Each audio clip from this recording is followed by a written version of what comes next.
एक बूढ़ी माँ में गुरु के दर्शन। गुरु प्यारी सात संगत जी, राधा स्वामी जी। पंजाब के एक कस्बे में रहने वाला रविंदर सिंह, जिसे सब रवि कहते थे, एक उत्साही सत्संगी था। वह डेरे में बड़ी से बड़ी सेवा करने का मौका कभी नहीं छोड़ता था। उसकी सबसे बड़ी खुशी लंगर में बड़े पतीले धोने या हजारों की संगत को जूते पहनाने की सेवा करने में थी। रवि दिल का तो अच्छा था, लेकिन उसके मन में एक सूक्ष्म अहंकार था।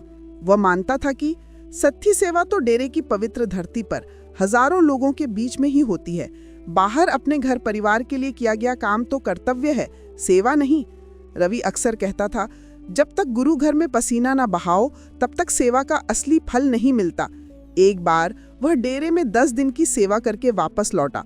उसका शरीर थका हुआ था, लेकिन मन खुशी और गर्व से भरा था। उसी रात रवि ने एक विचित्र स्वप्न देखा। उसने देखा कि वह गुरु महाराज के सामने खड़ा है और बाबा जी उसे एक फूल दे रहे हैं।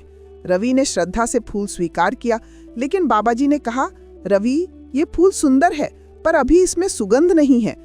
तुम इसे वहां ले जाओ जहां ये मुरझा रहा है। जब तुम इसे प्रेम का जल दोगे तभी इसमें सुगंध आएगी।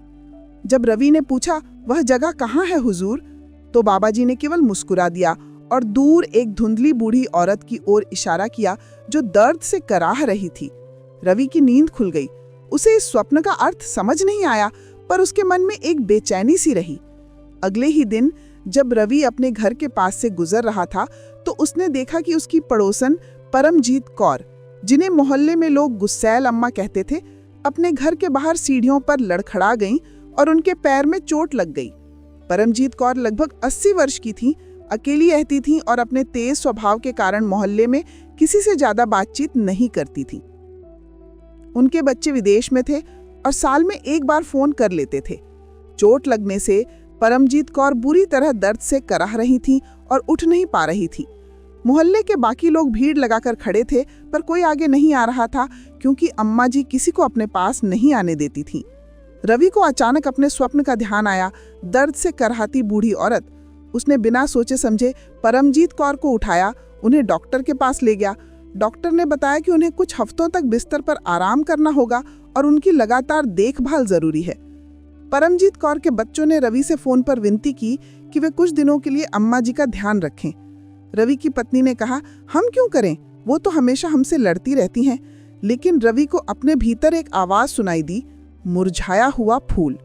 उसने यह जिम्मेदारी स्वीकार कर ली। उसका डेरे की अगली सेवा का कार्यक्रम 1 महीने बाद था और वह खुद को यह कहकर शांत कर रहा था कि जैसे ही यह खत्म होगा मैं असली सेवा के लिए डेरे जाऊंगा। शुरुआत में परमजीत कौर की सेवा रवि के लिए एक कठोर परीक्षा बन गई।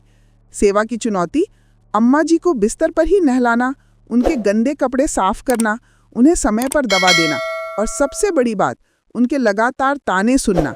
अम्मा जी का स्वभाव, वो हर बात पर शिकायत करती थीं।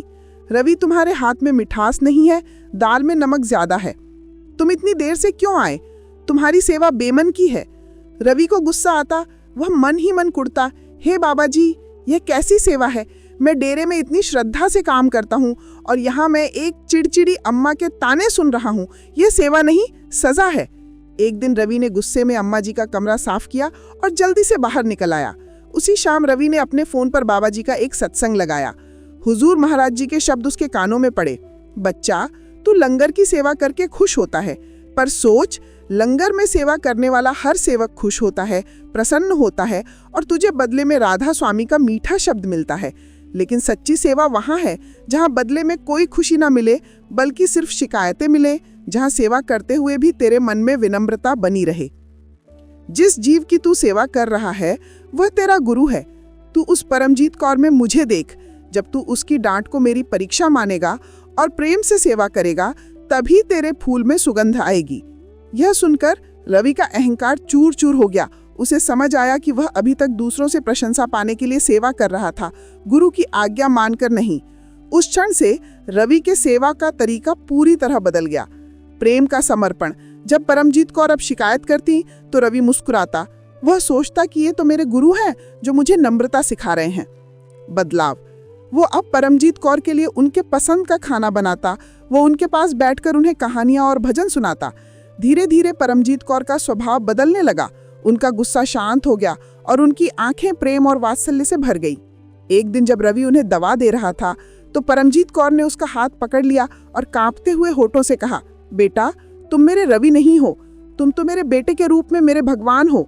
मेरे अपने बच्चों ने मुझे छोड़ा और तुम मेरी सेवा कर रहे हो, मुझे माफ कर दो। रवि की आंखों में आंसू आ गए।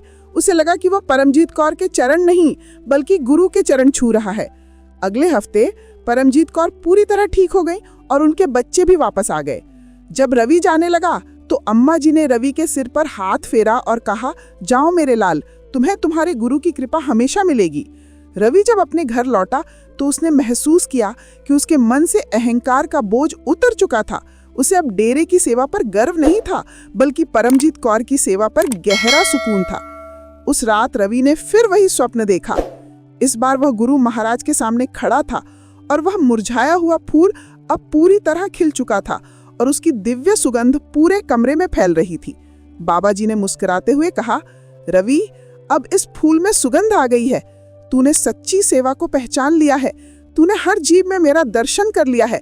अब तू जहां भी जाएगा तेरा हृदय ही मेरा सत्संग घर होगा। रवि समझ गया कि गुरु के दर्शन किसी स्थान पर नहीं होते बल्कि हमारे कर्मों, हमारे प्रेम और करुणा में होते हैं। सच्ची सेवा ही वह इत्र है जो हमारे जीवन के फूल को सुगंधित करती है। आइए मेट spiritual lesson this Sakhi teaches us that Guru dwells in every being, especially in those who are alone, unhappy or in need. The criterion for service. True service is that which is done without any expectation or desire for praise and even in difficult circumstances. Renunciation of ego. We should renounce our ego and do every work as an order and offering to the Guru.